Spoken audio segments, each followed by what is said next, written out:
Civilization will always have a special place in my heart and probably quite a lot of my friends' hearts as well. We've played the game ever since Civilization 4, and the game itself has been out since like 1991. So when we found out Civilization 5 was getting a sequel, we were buzzed as anything. Especially since Civilization 5 went from being kind of like a buggy game at the start to being a really well thought out masterpiece near the end with the expansion packs of Gods and Kings and Brave New World. With those expansion packs came a whole new frontier with religion, and it just felt like a fully polished game. So once Brave New World had finally come out and we'd updated to that, the game itself felt beautiful, no problems. So when we saw Civilization 6 was basically bringing in religion and loads of the good things from like Brave New World and Gods and Kings, we really were buzzed. But after seeing the first few trailers of Civilization 6, I was hyped, I really was. I was ready for the new game to come out. Seeing the change of artwork kind of threw me off a little bit, but I was willing to give it a shot. Then finding out some of the really cool features it had, such as districts, that really got me hyped. Then after reading a few reviews, it looked like it to be too good to be true. Looking at the Steam reviews, I kind of got a different side to the story. Currently, it sits on mixed, including the most recent reviews, even after the latest expansion pack that was brought out recently for Civilization 6. So, due to us being massive Civilization fans, in this video we're going to find out the pros and cons to the game, the good features, the bad features, any bugs, and we're going to find out, did Civilization 6 truly fail, or did it live up to the hype of the rest of the series? Than ourselves. A civilization.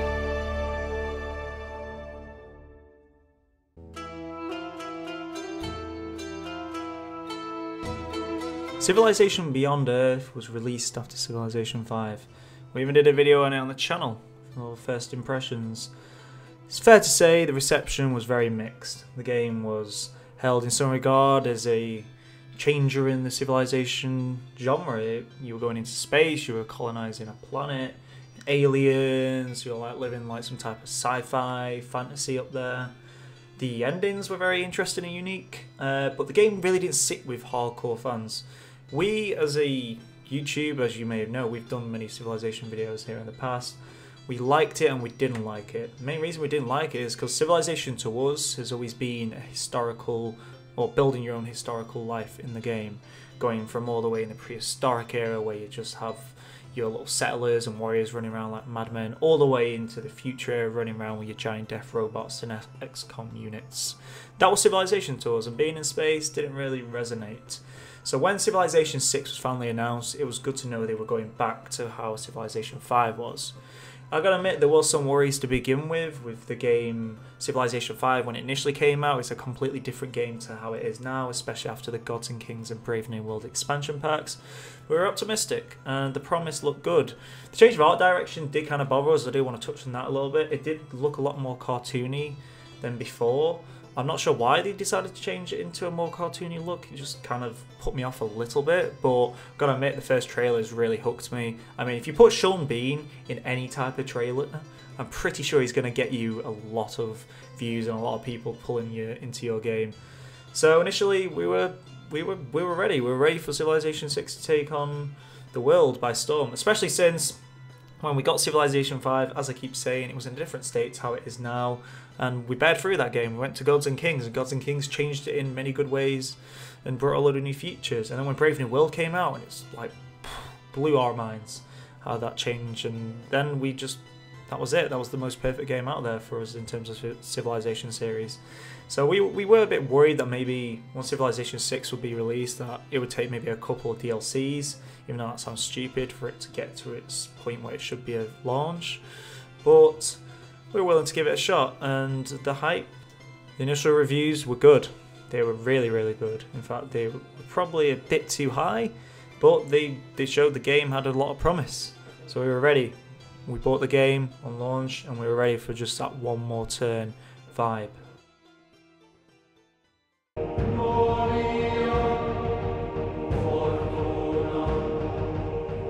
It's fair to say the critical reception for the game was really good.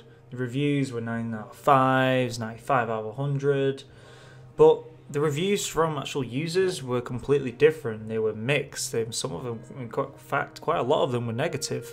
So what was the reason for this? Well, let's just dive straight into the positives. Let's find out what actually made the game good and enjoyable that potentially earned those 9 out of 5 ratings. So to begin with, we have the district system. District system allowed a new form of macro management, like the old production buildings and having trade posts, but except this time you would actually build it within your city and it would actually connect to your city. So you'd have trade posts that were connected to the main city rather than just having a tile that was made as a trade post. These districts were like, you had an economy one, production one, scientific one, and these would bring forward towards your overall science, gold, production of that city. Those were really cool. Those were really awesome. In fact, my main gripe about Civilization 5 was how you had such a small city to begin with, and then if you put walls around it, it could never really expand. And it doesn't matter if you put like 50 billion trade posts and farms and stuff like that around it, it really wouldn't expand too much. Now, obviously, if you didn't have walls on that city and you just let it expand at its own rate and maybe push for food, then it would get pretty big. But not compared to this. I always thought having the tiles connected to the main city itself made it look cool, made it feel like one massive area, because that's how cities are. Cities build up from like a few buildings in like in a centre to then expanding outwards, outwards and outwards and outwards. So this district system allowing you to have food, science, gold, etc. These different type of economic or food districts were really, really awesome. In fact, it was a really welcome start for me. Then the unit upgrading and stacker system is a really neat addition. Taking 2 identical units and combining them into corps, fleets or armada, respectively adds a nice feel of depth to the unit management. I quite enjoyed that, to be honest. And even if you can only largely escort 3 army units in a triangle, since they can't occupy the same space, it was really fun. I've got to be honest, the unit stacker system was awesome. I used to use a mod, I think it was called No Quitters. I'm not sure if anyone knows that, for maybe like Yogscast in their Civilization 5 series. I used to play No Quitters, and they had some unit stacking where you could make like 2 units in one. So it would have like, maybe you'd have 2 riflemen, and those 2 riflemen would be like just 1 rifleman, but it would have like the bonuses of 2 riflemen, if that makes sense. It was really awesome. Culture is almost no longer useless now, with the inclusion of the civic system, which adds way more depth to the research, building, management, and with the addition of the government's policy system, we can all buff our units on our country through certain policy choices. But rather than permanent buffs like in Civ 5, you know, as you like the different trees and things like that, they switched out for more temporary bonuses out of the choice to either maintain throughout the game, like the old system, or let the game tell you when you need to add a policy card to an empty slot in order to advance to the next turn. So that was kind of awesome. That was like, because you say, for example, if you went down, say, piety in Civ 5, you would have all those bonuses there, but you may have just wasted like 6 policies that you may have wanted to spend elsewhere just to get those piety bonuses. So having that kind of optional system was definitely a more welcome feature. The espionage system, it has been updated to include new features and percentages on how things will turn out in a mission, like 79% completion, 20% capture, and 1% death. This I felt was a lot like Medieval 2 and all those type of games in the Total War franchise, where it comes up with like what's the percentage of you completing that mission, are you going to get captured, is there going to be any death. Also like Crusader Kings 2 in terms of how that breaks it down, how, you know, if you're actually going to complete that task or not. So I thought it was very welcome. Spies must be produced in the city like in the older Civ games, Civ 2 being the one that I recognise from it. But unlike the older ones, the spy moves on their own towards a city of your choice instead of you manually having to move them towards it. Civ 2 again, I guess. They ditched the happiness system almost entirely, which to me was, I have mixed feelings about. I did like the happiness system, but I also didn't like it.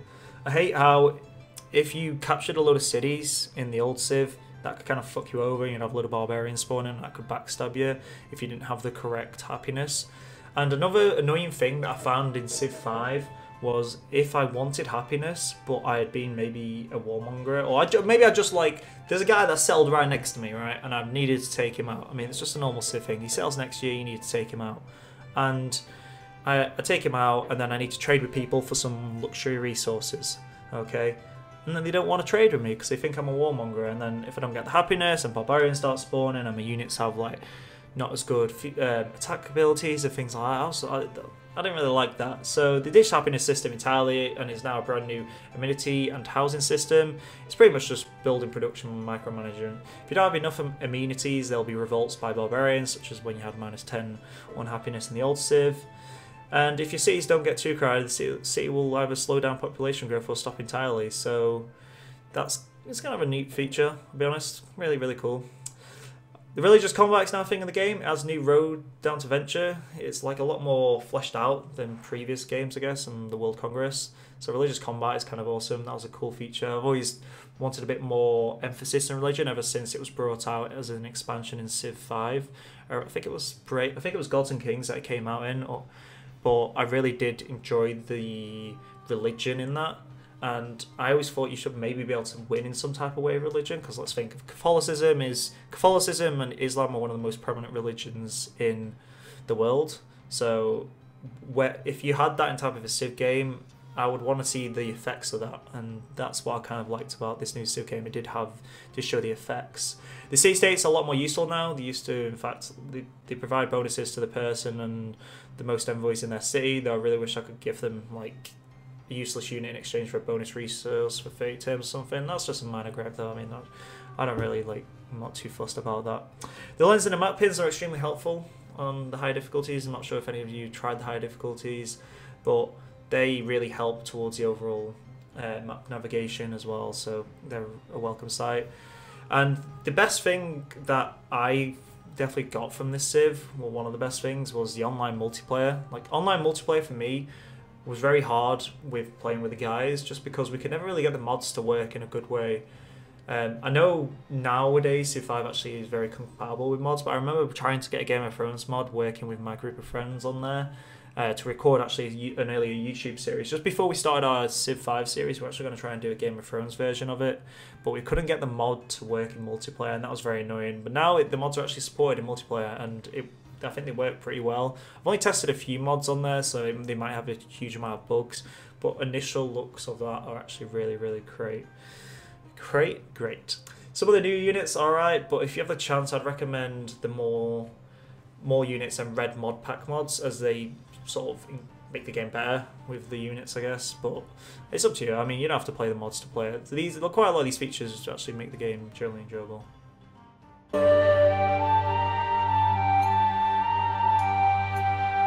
Okay, so the more controversial section of the video, the cons. Where did Civ go wrong in this very ambitious title? So first, let's take the elephant out of the room, the artwork. Now, the look and feel of Civ 6 compared to Civ 5 is definitely something different. It doesn't look as realistic, I guess, as Civ 5 did. I know, let's be honest, Civ 5 didn't look that realistic, but it looked...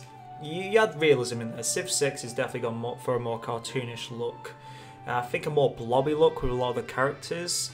I don't know, you could sort of tell the difference of the Constantine by the colour palette, and you could tell the leaders a lot better. Now, to me, I didn't really like when Beyond Earth did this, and how the Beyond Earth looked in terms of the models and how I guess the colours combined together. Now, I am colourblind, so I guess I can't really comment on colours, but how it all fitted together in Beyond Earth really threw me off.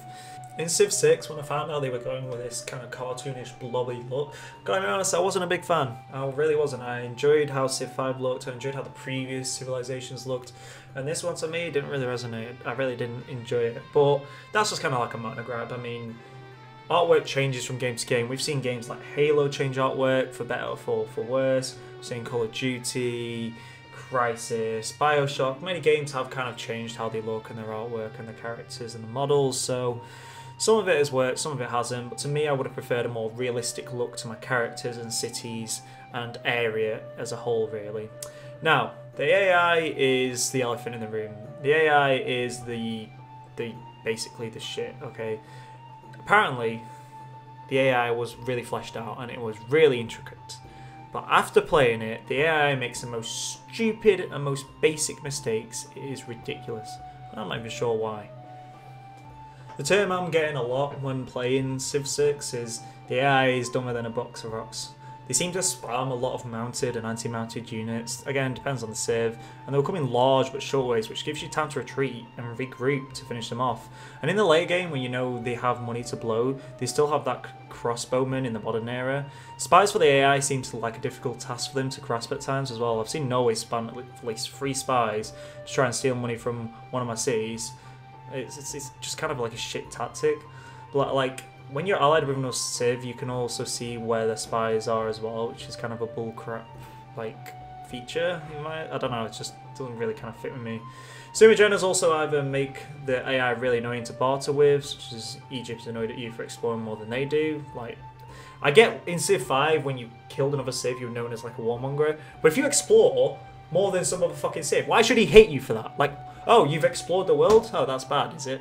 Like, they should hate you and not want to trade with you because of that? And they apparently don't follow it too well, and they just end up congratulating you at your apparent accomplishments.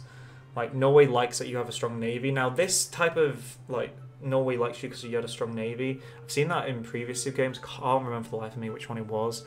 I do kind of like that because it kind of gives you and that civilization kind of something to work towards an alliance. Say if you're both naval factions and you both like your navies and you build up your navies, you can maybe have things in common to build up your relationship in kind of an RP setting. And the warmongering aspect is especially annoying in the game. In fact, the AA will also never forgive you for it. Now, again, this was in previous civilizations, so you can't really gripe this game for having the warmonger penalty, but I was hoping they would do something with it, because as I previously stated, if a civilization, which does happen, they do settle right next to you for no reason, they will come like, I'm going to settle 5 tiles away from your border. If they do that, then what you're meant to do, just sit there and be like, alright, yeah, that's fine, I'm arsed, you settle there. No, you're obviously going to take that city out. I mean, you're not going to wipe them out unless you are a proper, like, monster, but if you just take that city out, then everyone hates you, you can't trade, you can't get your bonuses that you want from other cities. So, again, I feel like there should be more depth to the warmonger penalties. There's one thing when you're a warmonger, when you're, like, taking over land purposely, and there's another thing when you're defending your land. So let's use like a real world example for this. So let's think of back in World War II, obviously, like Germany took over a shit ton of land, Nazi Germany, we went eventually to war with them because they were going to invade Poland and they were just taking over too much land. That's Germany being a warmonger. They were taking out countries, small countries, and then they took out Poland, they took out France. Obviously everyone's going to hate them, the warmongers. But then are you going to do the same for like France if France was defending their land and they decided to invade a little bit into Germany because they tried to invade on their Maginot Line? So again, it's hard to put real world circumstances into this game because it is kind of make your own life and make your own civilization's path throughout it. But I still think there should be more depth there. Nukes, but I think nukes are always kind of like controversial in the game. You either like them or you don't like them. I think they're good. I think having different types of nukes is a good idea within a game. And there's lots of mods that give you definitely different varieties of nukes as well. Now you can use them. So I would suggest downloading mods and looking into mods of those as well. Barbarians are somewhat more annoying in this version. They can spam scouts and horse riders early game and fuck you over. So it's kind of a bit annoying. Because let's be honest, back in the old game, you maybe have the odd barbarian unit or 2 or potentially 3. If you have raging barbarians on, you probably have 3 come to your capital, but normally just about 1 or 2. They maybe steal your settler, they maybe steal your worker, and it causes you to be careful. It means you would have to always have your settler or worker guarded by a military unit, so that way you wouldn't lose that unit. You'd always have to maybe guard your borders a little bit, so you wouldn't lose your tile improvements. With this, with how many units it can kind of spam right at the start, it does kind of threaten your early game progression, and it does kind of hinder where you're going to be taking that game. So I didn't really like that within the game, but again, small gripe. I don't think it really damages the game that much. It's because you have to be more careful, more planned out in your early game career, really. Resource management is practically gone in this. You can like have 1 nitrite mine and still produce an entire army of musketmen, so I guess it's good and bad, but I missed that challenge in Russia finding a large iron deposit in a good spawn, especially if you're trying to, like, in the old game, if you found that iron deposit and you want to build a massive frigate navy like in the Renaissance, that's always like a good feeling.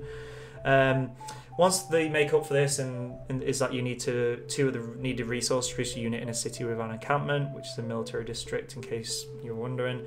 I think that's kind of like a little make up towards that feature, but again, I did just enjoy finding that, 6 iron deposit and using that to be getting my massive army. Now the graphic detail and death animations of a unit, I guess this is very nitpicky. I found Civ 5 was more gritty with its death animations. Civ 6 seems a lot more family friendly, I guess. I just like the death animations in Civ 5 a lot better. Again, it's very nitpicky that, but I just preferred how units died in Civ 5 to how they currently die in Civ 6. And I feel it should be a bit more gritty with some of the deaths in there, especially if it's going for this cartoony like artwork and outlook. Then it should at least make up with it with some like different animations that maybe look a bit more realistic and gritty. Moving on to a few other things, a few small gripes. The unit XP bar is like white bar at the very bottom of the unit options. It's tiny. I didn't even know where it was. I had to find it. I don't know why that's there and why it's so small. I don't know why it could just be where it was usually, but fair enough. I guess they wanted it small in the bottom so you couldn't really find it. I don't know why. Some of the world wonders have been like tampered down. Like Terracotta Army has been dumbed down, so instead of copying units, so if you built a Terracotta Army in Civ 5, it would copy quite a lot of units. In Civ 6, it just really levels up units instead of copying them.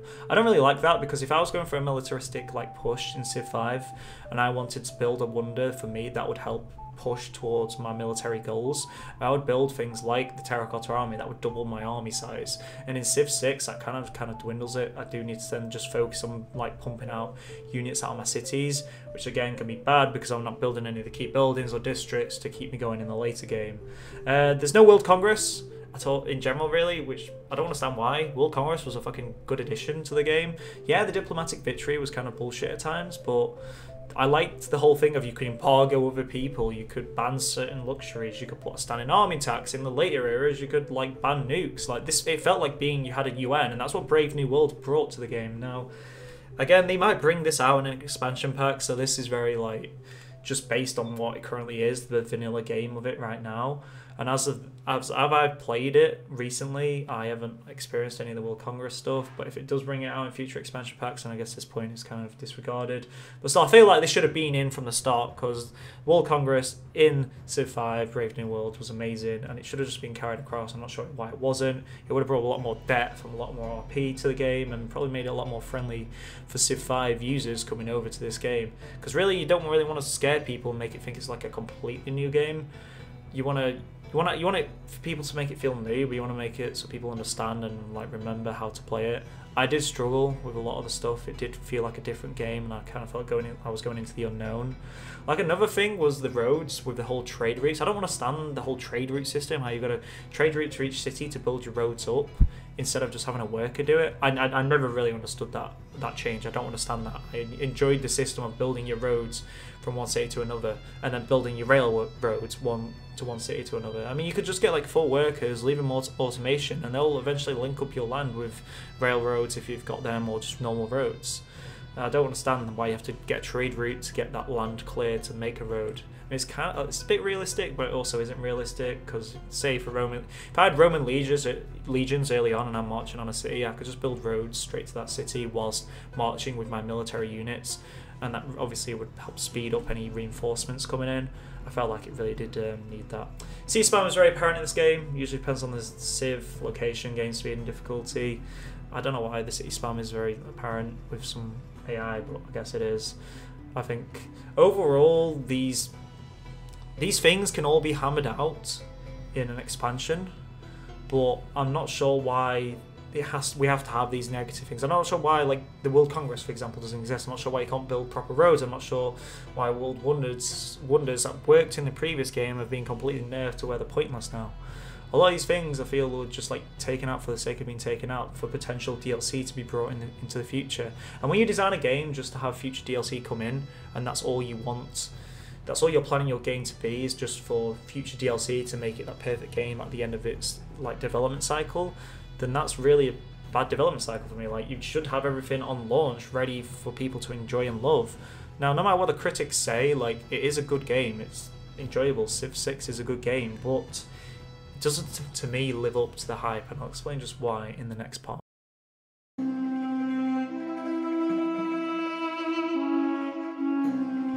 I think Civilization 6's main issue was its predecessor. Civilization 5 started off a bit rocky at launch first. It was a good game, but it was missing a lot of key fun features. Then once Gods and Kings came out and Brave New World, it really turned into a perfect game for a lot of fans, including myself. It was what we envisaged Civilization 5 would be on launch. Now, to try and beat that with Civ 6, it was always going to be a hard task, especially like how gaming works nowadays. Normally you have a really good game, and then when you try to sequel that game, it's never as good as the first one. So that was understandable, but there's a lot of features missing in the base game that I feel are just going to be brought out in later DLC. They're waiting for fans to keep playing the game, and when the player base starts to die down a little bit, they'll release a DLC and everyone comes back and plays that DLC, and then it dies down again. They'll release another DLC, and each DLC is going to come back with all these features that were missing maybe from Civ 5, missing from launch, bug fixes, things like that. And although that's good, that means they're continuously working on the game, unlike some games, cough cough Counter-Strike. Yeah, sorry, I don't like the negative. It's still, to me, it should have, a lot of these features have been on launch. Things like the World Congress should have been there from the very start, and whoever made that design decision not to have it from the start, it's definitely hindered the game for me. Definitely how I used to play Civ 5 towards the end in Brave New World.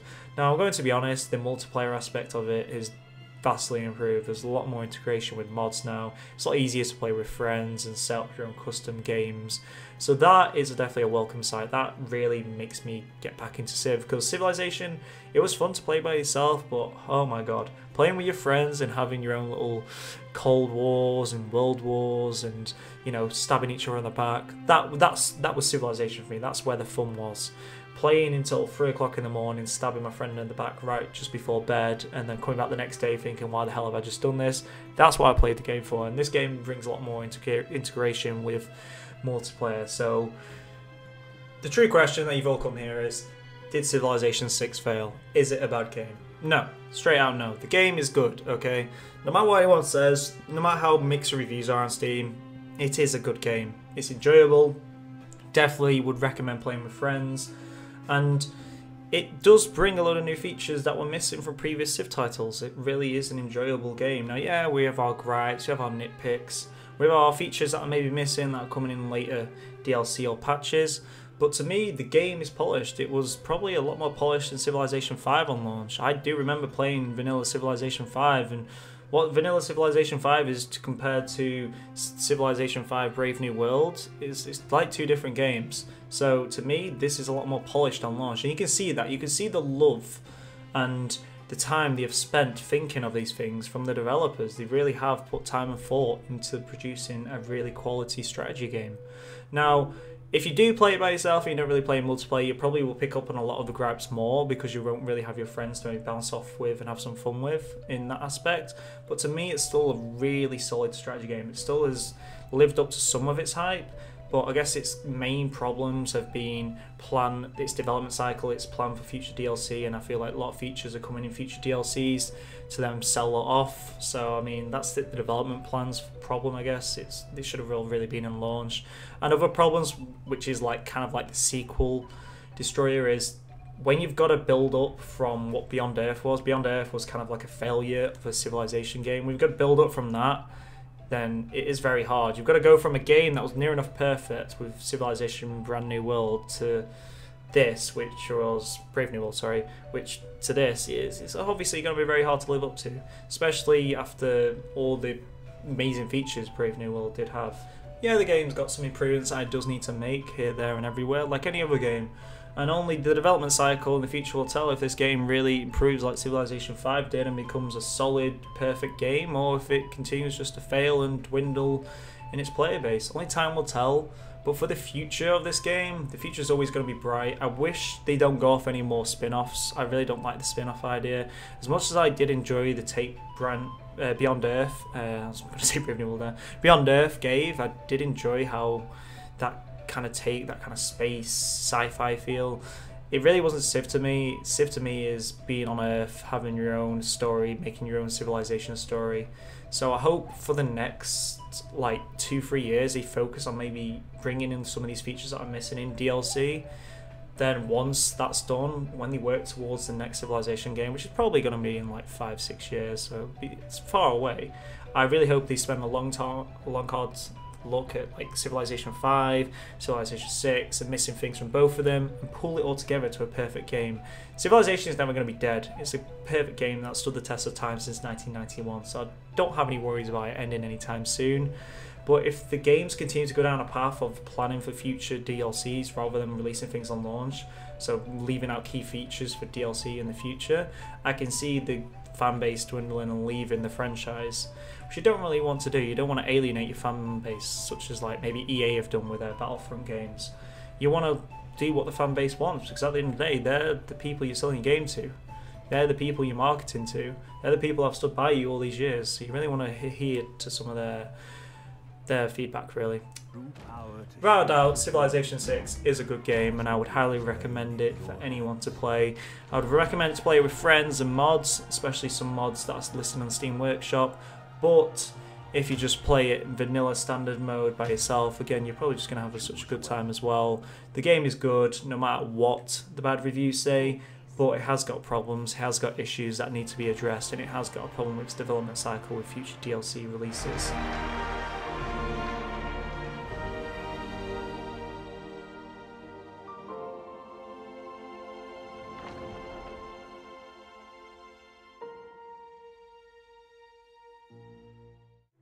Well, that's everything from me, guys. I really hope you enjoyed this new type of video. If you haven't already guessed or had a look at our social media, we are changing to be doing these type of mini documentary videos on games that you love, such as EA's Battlefront, even though I don't know how you would love EA's Battlefront. We're going to be doing these type of new videos. We're leaving Gary's Mod, we're leaving all that type of gameplay background, and we're moving to a more documentary cinematic focus on the channel. I think that's just more so me as an editor and content creator. I can have a lot more fun and produce a lot more enjoyable content for you guys and for myself, and it gives me more of a drive and something new that I haven't really ventured into. Now, this is the first video of this type of review, so I would appreciate any feedback in the comments below. Let me know what you liked and what you didn't like, how you liked the arrangement of the episode and how I arranged certain sections. And let me know if I was downright wrong as well. I am interested in feedback. I do want to continuously improve each of these reviews, so please leave feedback down below. Other than that, guys, I do appreciate you all tuning in for this very long video. Let me know in the comments below if you think Civilization 6 is a good game or a bad game, and what you personally thought of it. I would love to see the fanbase's reaction of the game as well in the comments. Other than that, guys, I will see you all in the next installment of Frere Gaming. See you next time.